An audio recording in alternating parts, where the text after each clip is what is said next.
Bleach Brave Souls is a mobile game, which just happens to have a PS4 port. I don't play mobile games, really. For one thing, most of them are online only, which means they exist to self-destruct and take all your money with them when the companies no longer feel like keeping the lights on.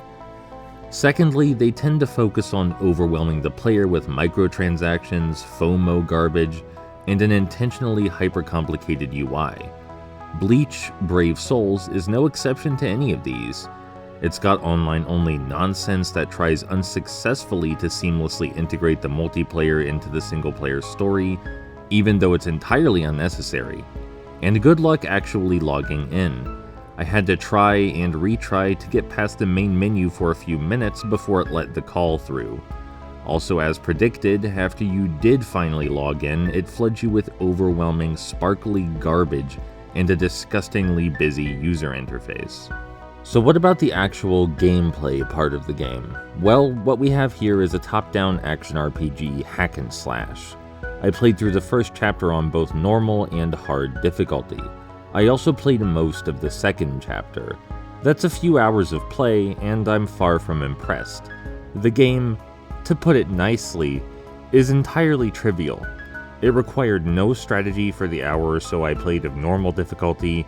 The enemies are just basically cardboard cutouts, the levels last 30 seconds, and you can't even fight the bosses because it automatically pairs you with a co-op buddy who's so powerful that they one-shot your opponent.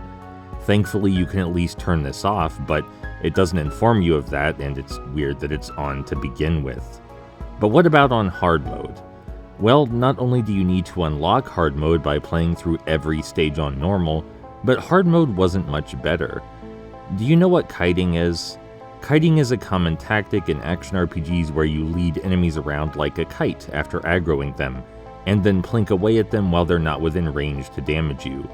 Bleach Brave Souls allows for this, but with cooldown moves. If you dance around the enemy and wait for your cooldowns to fill up, you can unleash those, then retreat again, over and over and over, until you win. No brain thinky is required. I got so bored that I let the AI play on auto for me. On hard mode. I was making pasta during this gameplay you're watching. And believe me, I tried to make it challenging. I played the final level of Chapter 1 on hard mode using a level 1 character. The enemies took longer to kill, and they could have killed me in a few hits, but does it matter? They can't touch me.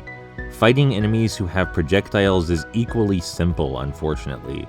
I even played optional missions where the enemies were far above my level, and they couldn't scratch me. I did run out of time, but that has nothing to do with my survivability or skill, and everything to do with the game hoping you'll engage with its pointless character upgrade mechanics. For context, I was using the same character most of the time. I did nothing to upgrade him or engage with the mechanics outside of the real-time combat. No boosts or soul slots or swippy doublers or what have you. None of the enemies were able to pose a threat, and the only time I lost was the aforementioned arbitrary timer. If character upgrades and RPG stats and augmentation are supposed to matter, they should really matter. But they don't. At least not from what I've played, and I'm not getting those hours back. I didn't receive any challenge or intellectual stimulation in return either. Why even bother creating varied enemy types with their own unique attacks if you're just going to either make them entirely trivial through character upgrades outside of the combat, or make them so harmless that engaging with the upgrades is pointless to begin with? Either one feels pretty terrible to me. From a gameplay perspective, Bleach Brave Souls seems to be rather hollow. Hollow.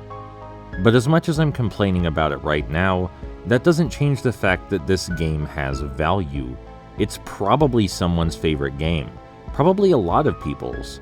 It may be their favorite way to experience the story of Bleach too, and there's nothing wrong with that. Except for the fact that it's online only, and when the publisher no longer feels like supporting it, this game, which is no doubt precious to many, will be functionally erased from history altogether, rendered unplayable for the rest of this earthly realm's existence. I think I'm done playing mobile games for a bit.